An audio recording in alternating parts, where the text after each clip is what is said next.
রবি ঠাকুর বলেছিলেন, নারীকে আপন ভাগ্য জয় করিবার কেন নাহি দিবে অধিকার। প্রশ্নটা ছিল ভাগ্য দেবতার কাছে। সে প্রশ্ন আজও একেবারেই নেই সেটা বলা যাচ্ছে না, কিন্তু তার পাশাপাশি বহু বছর ধরে চলতে থাকা একটা ধারণা, একটা প্রবাদ, সংসার সুখের হয় রমণীর গুণে। কোথাও গিয়ে নারীর ভাগ্য আর এই সংসার মিলেমিশে কি একাকার? অসুবিধে কিছু হয় না, ভোরবেলা উঠতে হয়, সংসারের কাজকর্ম সেরে আবার এখানে চলে আসি। নারী মানেই সে শুধু সংসারের মধ্যে আবদ্ধ, যে সংসার তাকে বলে ছোটবেলায় বাবা মার কথা শুনতে, একটু বড় হলে বিয়ে করে স্বামীর কথা শুনতে, তারপর নিজেকে পূর্ণ প্রমাণ করতে, নারীত্বের পরিচয় দিতে, সন্তান উৎপাদন করতে, তারপর তার দেখাশোনা করতে এবং শেষ মুহূর্তে সন্তানের কথা শুনে চলতে। সালটা 2025, ভাবনা চিন্তা অনেকটা বদলেছে। আজ নারী পুরুষের সঙ্গে তালে তাল মিলিয়ে চলছে। সকাল সকাল উঠতে হয়, উঠে বাড়ির কাজ সব সেরে তারপর আসতে হয়। আচ্ছা, এই যে কাজ করছেন, বাড়িতে কোনো সমস্যা? সমস্যা কি হবে, সকাল সকাল উঠে বাড়িটাও সেরে তারপরে আবার যে রাত্রির খাবার দাবার সবই করতে হয়। নারী পুরুষের মধ্যে কে এগিয়ে কে পিছিয়ে, এখান থেকে অনেকটা বেরিয়ে আসতে পেরেছে সমাজ। বলতে পেরেছে নারী পুরুষ সমান সমান, আছে যে তার অনেক প্রমাণ। জানেন, 8ই মার্চ নারী দিবসে এই কথাগুলো আজও বলতে হচ্ছে, কারণ একটাই, ওই যে শুধু কথা বললে তো হয় না, কাজ করে দেখাতে হয়।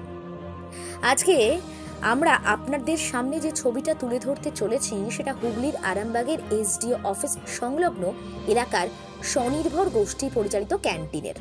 আপনার মনে প্রশ্ন আসতেই পারে, আজকে দিকে দিকে যখন নারী দিবস পালনে নানা অনুষ্ঠান হচ্ছে, নানা রকমের মিছিল হচ্ছে, সেখানে হঠাৎ স্বনির্ভর গোষ্ঠীর ক্যান্টিনের ছবিটা আমরা কেন তুলে ধরছি?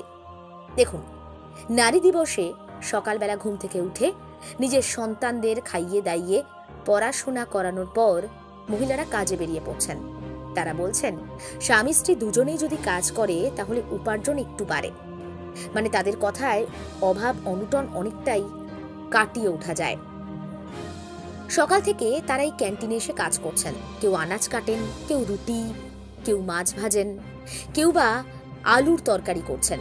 সেই খাবার তৈরি করে বিক্রি করছেন, অর্থ উপার্জন করছেন, নিজেরা স্বনির্ভর হয়ে সংসারের হাল ধরছেন। নারী দিবসে এই মানসিকতাকে আমরা কুর্নিশ জানাই এবং বিশ্বাস করুন, এই নারী কাজের যে বিষয়টাকে সমর্থন করতে পেরেছে তার পরিবার, তাকেও আমরা সম্মান জানাই। কাউকে না এগিয়ে দেওয়া বা কাউকে পিছিয়ে দেওয়া দরকার নেই। প্রত্যেককে প্রত্যেকের কাজটা করার মতো জায়গা যদি দেয়া হয়, তাহলেই দেখবেন এই সংরক্ষণ, এ এগিয়ে, এ শক্তিশালী, ও পিছিয়ে, এই ভাবনাটা করতে হবে না। আসলে নারী পুরুষ মিলেই ঈশ্বর। সেই জন্যই ঈশ্বর অর্ধেক নারী আর নরের সংমিশ্রণ। ওই যে এই পৃথিবীতে যা কিছু সৃষ্টি করেছেন ঈশ্বর, অর্ধেক তার করেছে নারী, অর্ধেক করেছে নর। সেই জন্যই তো ভগবান অর্ধনারীশ্বর। নারী দিবসে নারীকে আলাদা করে সম্মান দিতে হবে না, কিন্তু নারীকে তার প্রাপ্য থেকে বঞ্চিত করবেন না, এইটুকুই অনুরোধ রইল।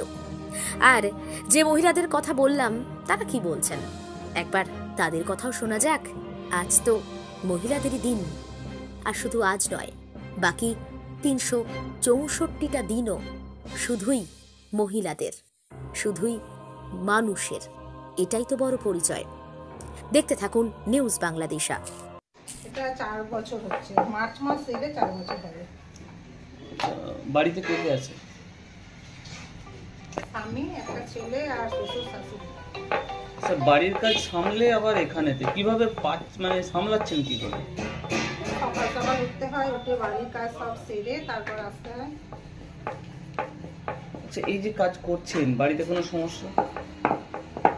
সমস্যা কি হবে, সকাল সকাল উঠে বাড়িটাও সেরে তারপরে আবার যে রাত্রির খাবার দাবার সবই করতে হয়। আচ্ছা, এই কাজ প্রথম যখন করতে আসেন কোনো সমস্যার সম্মুখীন হয়েছেন? বাড়ি থেকে কোনো সমস্যা হয়নি। এটা মানে কোনখানে এই এই আপনারা যেটা কাজ করছেন এটা কোথায় করছেন? এটা এসি অফিস থেকে এই ক্যান্টিনটা দেওয়া হয়েছে। মূলত কারা কারা আছেন এতে? স্বনির্ভর গোষ্ঠী মেয়েরা। এটা সরকারের যে বিভিন্ন প্রকল্পগুলো সব সুবিধা পান? প্রকল্প বলতে ওই লক্ষ্মী ভাণ্ডার যেটা সেটা পায়, আর গোষ্ঠী থেকে লোন পাওয়া যায়। এতে কতটা বাড়িতে আপনারা সাহায্য করতে পারছেন? অনেকটাই সাহায্য করতে পারছি, তারপরে নিজেরটা নিজে চালাতে পারছি। আপনার নাম? চম্পা হাতি। স্বনির্ভর গোষ্ঠী কতদিন করছেন? এই মার্চ থেকে 4 বছর। বাড়ির কাজ আবার এখানের কাজ কিভাবে সম্ভব? একটু চাপ হয়, তাও করতে করতে অভ্যাস হয়ে গেছে। খুব বলতে উঠতে হয়, এখন অভ্যাসই হয়ে গেছে, কিছু মনে হয় না। এই কাজ করতে গিয়ে কোনো বাধার সম্মুখীন? বাধা হয়নি, তবে আমাদের ক্যান্টিনটার একটু ক্ষতি হয়ে গেছিলো, কয়েকবার চুরি হয়ে গেছিলো, নাহলে অন্য কোনো সমস্যা নেই। বাড়ি সামলে এখানে কাজ করছেন? বাড়ি আছে, বাচ্চা আছে, সব কিছু সামনে মানে এখন অভ্যাসে পরিণত হয়ে গেছে। আগে সমস্যা হতো, বলবো উঠতে হতো, সামলাতে পারতাম না, এখন করে করে এগুলো মানে একটা আয়ত্তি করে আপনার নাম? সেইটাই চলে গেছে। গিয়ে কোনো সমস্যার সম্মুখীন হচ্ছেন কি বলবেন? না, সেরকম কিছু অসুবিধা হয়নি। আমি কাজে বেশি দিন করিনি, আমি এই 1 বছর হলো ঢুকেছি। বাড়ি সামলে আবার এখানে কিভাবে মানে সম্ভব? অসুবিধে কিছু হয় না, ভোরবেলা উঠতে হয়, সংসারের কাজকর্ম সেরে আবার এখানে চলে আসি, অসুবিধা কিছু হয় না। আজকে তো নারীরা স্বনির্ভর হতে চাইছে, কি বলবেন? অবশ্যই নারীদের তো স্বনির্ভর হওয়াটা তো অবশ্যই উচিত, কারণ এখন যা দিনকাল পড়েছে, একটা মানুষে কি সব কিছু করতে পারে? স্বামী স্ত্রীকে যদি না সাহায্য করতে পারে তাহলে তো খুবই অসুবিধা। এখন দুজনে মিলে খালে সংসার মোটামুটি ভালোভাবে চলবে। আপনার নাম? আমার নাম মিতালি অধিকারী। আরামবাগ মতিলাল টেলিশপ ও স্যামসাং সার্ভিস সেন্টার অনলাইন বা যে কোনো দোকানের থেকে সস্তা। আপনাদের সকলের প্রিয় মতিলাল মোবাইল, তাই আজই আসুন। পুরানো মোবাইল সারানোর চেয়ে বেশি দামে এক্সচেঞ্জ, 0% ইন্টারেস্টে, 0 ডাউন পেমেন্ট, 0 কস্টে মোবাইল ফাইন্যান্সের সুবিধা। আমাদের ঠিকানা পুরাতন বাজার, আরামবাগ হেডপোস্ট অফিসের বিপরীতে, আরামবাগ, হুগলি। আমাদের যোগাযোগ নাম্বার 7001304430। প্রিন্সিপাল অটো প্যালেস, এখানে পাবেন উন্নত মানের হিরো, হন্ডা এবং টিভিএস কোম্পানির বাইক। বিশেষ অফার চলছে, আজই যোগাযোগ করুন। দিঘরা, নতুন বাজার, বালি, গোঘাট, হুগলি। যোগাযোগের নম্বর 8900011146। দেরি না করে আজই আসুন। ওমরা হজ যেতে চান? অল্প খরচে হুগলির আরামবাগ শহরের আল মুত্তাকিন ইন্টারন্যাশনাল ট্রাভেলস নিয়ে যাচ্ছে মক্কা মদিনায়। আর দেরি না করে বিস্তারিত জানতে আজই ফোন করুন 9775752587 নম্বরে।